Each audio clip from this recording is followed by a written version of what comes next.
Baba Saheb doctor B R Ambedkar ಸೇನೆ ವತಿಯಿಂದ ಕನ್ನಡ ರಾಜ್ಯೋತ್ಸವ ಮತ್ತು ಸಂವಿಧಾನ ಸಮರ್ಪಣೆ ದಿನಾಚರಣೆ ಮಾಡಲಾಯಿತು. ಕಲಬುರಗಿ ನಗರದ ಕನ್ನಡ ಭವನದಲ್ಲಿ ಕರವೇ ಜಿಲ್ಲಾ ಅಧ್ಯಕ್ಷ ಬೇಳಪ್ಪ ಕಿರಣಗಿ ಹಾಗೂ ರಾಜ್ಯ ಉಪಾಧ್ಯಕ್ಷ ಅನಿಲ್ ಎಸ್ ದೊಡ್ಡಮನಿ ಅವರ ನೇತೃತ್ವದಲ್ಲಿ ಬಾಬಾ ಸಾಹೇಬ್ ಡಾಕ್ಟರ್ ಬಿಆರ್ ಅಂಬೇಡ್ಕರ್ ಸೇನೆ ವತಿಯಿಂದ ಏರ್ಪಡಿಸಲಾಗಿದ್ದ ಕನ್ನಡ ರಾಜ್ಯೋತ್ಸವ ಹಾಗೂ ಸಂವಿಧಾನ ಸಮರ್ಪಣೆ ದಿನಾಚರಣೆ ಕಾರ್ಯಕ್ರಮಕ್ಕೆ ಧಮ್ಮಜ್ಯೋತಿ ಬಂತೋಜಿ ಹಾಗೂ ವೇದಿಕೆ ಮೇಲಿರುವ ಗಣ್ಯರು ಜ್ಯೋತಿ ಬೆಳಗಿಸುವ ಮೂಲಕ ಉದ್ಘಾಟಿಸಿದರು.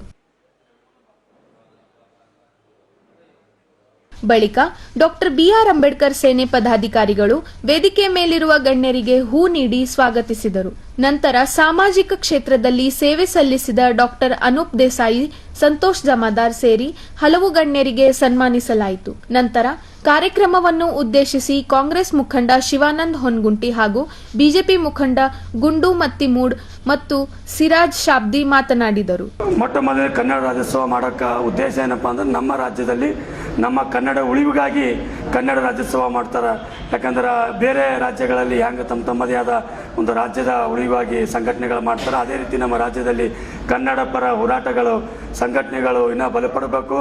ಈಗಾಗಲೇ ಹಲವು ಕನ್ನಡ ರಾಜ್ಯೋತ್ಸವದಲ್ಲಿ ಮೊನ್ನೆ ಕೂಡ ಒಂದು ರಾಜ್ಯದ ದೊಡ್ಡ ಕಾರ್ಯಕ್ರಮ ರಂಗಮಂದಿರದಲ್ಲಿ ಆಯೋಜಿಸಿದರು. ಅದೇ ರೀತಿ ಇವತ್ತಿನ ದಿವಸ ಈ ಒಂದು ಕನ್ನಡ ಭವನದಲ್ಲಿ ಕೂಡ ಈ ಒಂದು ಕಾರ್ಯಕ್ರಮ ಏನು ಹಮ್ಮಿಕೊಂಡಿದ್ದಾರೆ, ಮೊಟ್ಟ ಮೊದಲೇ ಅವರಿಗೆ ಧನ್ಯವಾದ ಹೇಳ್ತೀನಿ. ಯಾಕಪ್ಪ ಅಂತಂದರೆ ಈ ರೀತಿ ಕಾರ್ಯಕ್ರಮಗಳು ಮಾಡಿದಾಗೆ ಒಂದೊಂದು ಕನ್ನಡ ಪರ ಹೋರಾಟಗಳು ಈ ರಾಜ್ಯದಲ್ಲಿ ಶಕ್ತಿವಾಗಿದ್ದಾವೆ ಅಂತ ಹೇಳಕ್ಕೆ ಇಷ್ಟಪಡ್ತೀವಿ. ಯಾಕಪ್ಪ ಅಂತಂದರೆ ಈ ರಾಜ್ಯೋತ್ಸವ ಮಾಡೋ ಉದ್ದೇಶನೇ ಸಂಘಟನೆ ಗಟ್ಟಿಯಾಗಿಗೊಳಿಸೋ ಸಲುವಾಗಿ. ಅದೇ ರೀತಿ ತಾವೇನು ಸಂಘಟನೆಯನ್ನು ಮಾಡ್ತೀರಿ ಆ ಸಂಘಟನೆಯಲ್ಲಿ ಗಟ್ಟಿತನೂ ಇರಬೇಕಷ್ಟೇ. ಯಾಕಂದರೆ ಕೆಟ್ಟದು ಯಾವುದೇ ಒಂದು ಅನ್ಯಾಯ ಮತ್ತು ನಮ್ಮ ರಾಜ್ಯದಲ್ಲಿ ಯಾರೇ ಒಬ್ಬ ಕನ್ನಡಕ್ಕೆ ಅವೇಳನಕಾರಿ ಏನೇ ಒಂದು ಮಾಡಿದ್ರು ತಾವು ನಮ್ಮ ಜಿಲ್ಲೆಯಲ್ಲಿ ಆಗಿರ್ಬೋದು ಕೂಡ ಮೊಟ್ಟ ಮೊದಲು ತಮ್ಮ ದನಿಯಾಗಿರಬೇಕು. ಯಾಕಪ್ಪ ಮಾಡೋ ಉದ್ದೇಶ ಅದೇ ಇರ್ತದೆ. ಅದು ಬಿಟ್ಟು ಯಾವುದೇ ಒಂದು ಕೇಡು ಕೆಲಸಗಳಿಗೆ ಹೋಗಬಾರ್ದು. ಅದೇ ರೀತಿ ಸಂಘಟನೆ ಕೂಡ ಪದಾಧಿಕಾರಿಗಳನ್ನು ನೇಮಕ ಮಾಡಿ ಆ ಪದಾಧಿಕಾರಿಗಳಿಗೂ ಹೆಚ್ಚಿನ ರೀತಿಯಲ್ಲಿ ಜವಾಬ್ದಾರಿಯನ್ನು ಕೊಡಬೇಕು. ಆ ಜಿಲ್ಲೆಗಳಲ್ಲಿ ಆ ತಾಲೂಕುಗಳನ್ನು ಇವತ್ತಿನ ಜಿಲ್ಲಾ ಮಟ್ಟ ಕಾರ್ಯಕ್ರಮ ಮಾಡ್ಲತ್ತೀರಪ್ಪ ಅಂತಂದ್ರೆ ಎಲ್ಲ ತಾಲೂಕುಗಳಿಂದನೂ ಕೂಡ ತಾಲೂಕು ಅಧ್ಯಕ್ಷರುಗಳಿಗೆ ತಾಲೂಕು ಪದಾಧಿಕಾರಿಗಳನ್ನು ಇಂಥದ್ದು ಜಿಲ್ಲಾ ಮಟ್ಟ ಕಾರ್ಯಕ್ರಮದಲ್ಲಿ ಬರೋಂಥ ಕೆಲಸ ತಾವು ಜಿಲ್ಲಾ ಮಟ್ಟದ ನಾಯಕರುಗಳು ಮಾಡಬೇಕು ಅಂತೇಳಿ ಹೇಳುತ್ತೀನಿ ಈ ವೇದಿಕೆ ಮುಖಾಂತರ.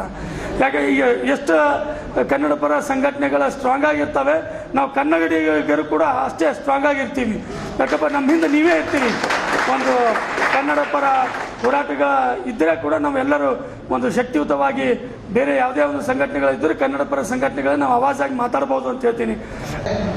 ನಮ್ಮನ್ನು ನಾವು ಅರ್ಪಿಸಿಕೊಂಡಂಥ ದಿನ ಯಾವುದಾದ್ರೂ ಸಂವಿಧಾನ ಸಮರ್ಪಣೆ ದಿನ ಅಂತಕ್ಕಂಥ ಮಾತು ಕೂಡ ಹೇಳಬಯಸ್ತೀನಿ.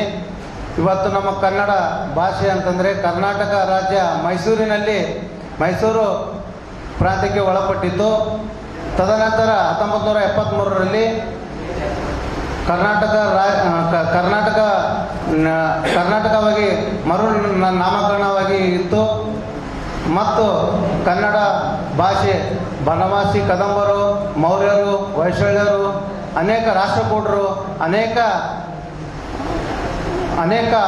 ವಿದ್ವಾಂಸರು ಆಳಿದಂಥ ನಾಡು ಯಾವುದಿದ್ದರೂ ಕನ್ನಡ ನಾಡು ಅಂತಕ್ಕಂಥ ಹೆಮ್ಮೆಯಿಂದ ಹೇಳುತ್ತಾ ನನ್ನ ಎರಡು ಮಾತುಗಳನ್ನು ಅನುವು ಮಾಡಿಕೊಂಡಿದ್ದಂಥ ತಮ್ಮೆಲ್ಲರೂ ವಂದಿಸುತ್ತಾ ಎರಡು ಮಾತುಗಳನ್ನು ಮುಗಿಸ್ತೇನೆ. ಜೈ ಹಿಂದ್, ಜೈ ಕರ್ನಾಟಕ. आप लोगों के सामने आकर कुछ बात कर सके। देखिए, कर्नाटका राज्योत्सव जो हम बनाते हैं ये बनाना भी चाहिए, ज़रूरी भी है, क्योंकि we are the part of Karnataka. और उसके साथ साथ हम कल्याण कर्नाटका रीजन का उत्सव भी बनाते हैं। हम लोग सब करते हैं, जो एक कर्नाटक के नागरिक होने के, एक सिटीजन होने के नाते हम सब लोग करते हैं। मगर एक दो सवाल है मुझे जो हमेशा मेरे दिल में आते हैं। यहाँ पे युवा है, नौजवान है, यहाँ पर जो आने वाले हमारे फ्यूचर और जनरेशन है, हमारे गुलबर्गा के मुस्तकबिल है, हमारे कर्नाटक के और हमारे हिंदुस्तान के मुस्तकबिल है। तो मैं एक सवाल रख के जाना चाह रहा हूँ मैं, और मेरा ज़्यादा वक्त नहीं लूँगा मैं आप लोगों का।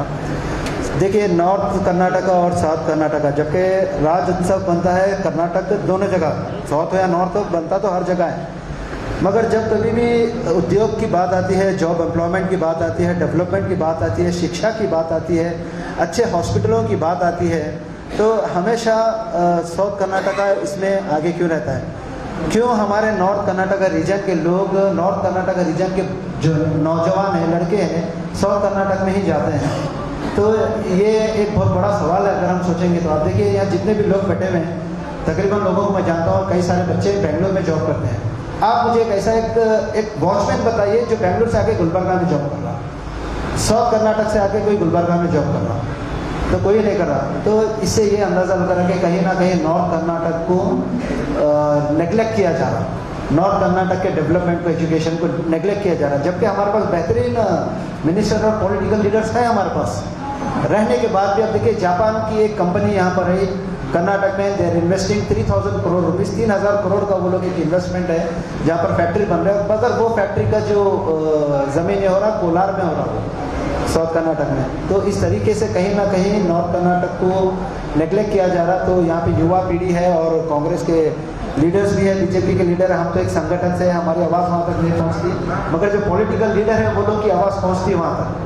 तो हम ये रिक्वेस्ट कर रहे हैं कि जिस तरह साउथ कर्नाटक को एक स्टैब्लिशमेंट दिया गया, उसी तरह नॉर्थ कर्नाटक को भी दिया जाए तो बहुत अच्छा होगा। ಈ ಸಂದರ್ಭದಲ್ಲಿ ಧಮ್ಮಜ್ಯೋತಿ ಬಂತೋಜಿ, ಸಿರಾಜ್ ಶಾಬ್ದಿ, ಸುರೇಶ್ ನೀಲೂರ್, ರಾಷ್ಟ್ರೀಯ ಸಹ ಕಾರ್ಯದರ್ಶಿ ಜೈ ಭೀಮ್, ರಾಜ್ಯ ಉಪಾಧ್ಯಕ್ಷ ಅನಿಲ್ ಎಸ್ ದೊಡ್ಮನಿ, ಜಿಲ್ಲಾ ಅಧ್ಯಕ್ಷ ಮೋಹನ್ ಆರ್ಸಿ ಸೇರಿದಂತೆ ಬಾಬಾ ಸಾಹೇಬ್ ಡಾಕ್ಟರ್ ಬಿಆರ್ ಅಂಬೇಡ್ಕರ್ ಸೇನೆ ಪದಾಧಿಕಾರಿಗಳು ಉಪಸ್ಥಿತರಿದ್ದರು.